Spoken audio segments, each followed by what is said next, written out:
Assalamu alaikum. Бүгін сіздерге дем алу жолдарына түшкен инфекциялардан ал вирус болсын, бактерия болсын, дарысыз арылуунун жолун үйрөтмөкчүмүн. Биринчи аткарчу нерсе биз жөтөлүшүбүз керек. Албетте бул жөтөлгөн учурда биз тезирээк андан арылганга аракет кылабыз.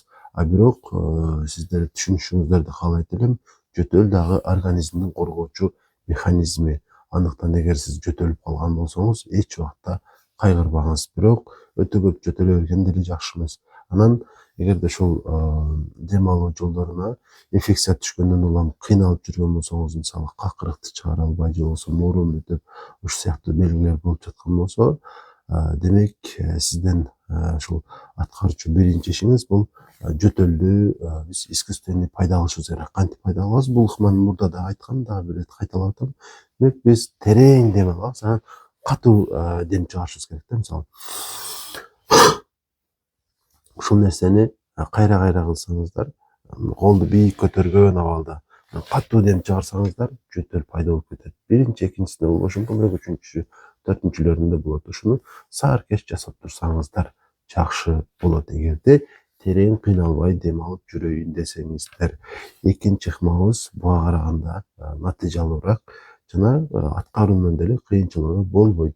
Демек, ошол бир идиш аласыздар, кичинекейраак жана ошонун ичине бир аш кашык сода саласыздар жана толтурбай, балким жарым литрден көбүрөөк суу куясыздар дагы, ошону кайнатыш керек. Кайнап баштагандан тарта ошол мисалы газга коюп кайнаткан болсоңуздар, газды аз кылып коюп, ошол бууга дем алып туруш керек. 5-10 мүнөт дем алып коесуздар.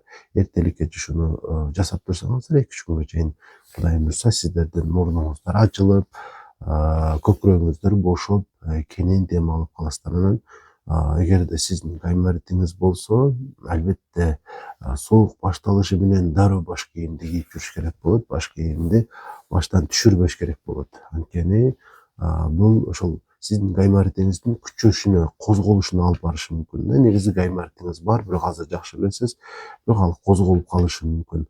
Ошонун алдын алыш үчүн эч убакта баш кийимди баштан түшүрбөңүздөр жана ошондой эле тамандар дагы дайыма жылуу турсун. Анан ошол гайморит, синусит сыяктуу ушундай оорулар бар. Ошолорду дагы эгер ооруп калган болсоңуз, албетте врачтын айтканын кыласыз. Андан сырткары өдөдө айтылган соданы дагы колдонуп көрсөңүздөр болот. Демек, кичинекей, балким бир кашык сууга, жылуу сууга ошол соданы кошосуздар, жарым чай кашык соданы аралаштырып, ошол сода кошулган сууну мурундун ичине тамызыш керек да. Арканча болуп туруп, азыраактан 2 мурунга тамызасыздар ошол сода сууну. Жана ал ары кетиш керек бир аз. Жутуп ала турганча эмес, бирок бир аз артка кетиш керек 2 мурундун тешиги. Бул ошол сода кошулган суу ошол ичтеги, мурдун ичиндеги ошол ишиктерди дагы кетиргенге жардам берет, сезгенүүнү дагы азайтат, гаймориттен дагы тезирээк кутулушубузга, ушул дарыланууга бул кошумча жардам да. Ушуну менен эле айыгасыз деп айтып отон алысмын. Ушуну дагы кошумча кылсаңыздар, албетте жардам тиет. Анан кайра башты төмөн кылганда, анын баардыгы ушул мурдун ичиндеги жагымсыз болгон нерселер сыртка агып кетет. Ушул айтылган нерселерди аткарып көрүңүздөр.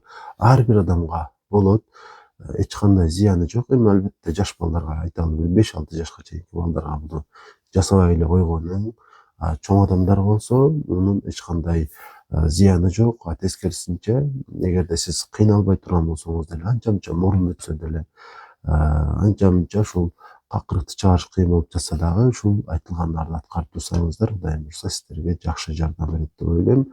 Маалыматты албетте башкаларга жөнөтүүнү унутпаңыздар. Комментарийге суроолоруңуздарды жаза бериңиздер.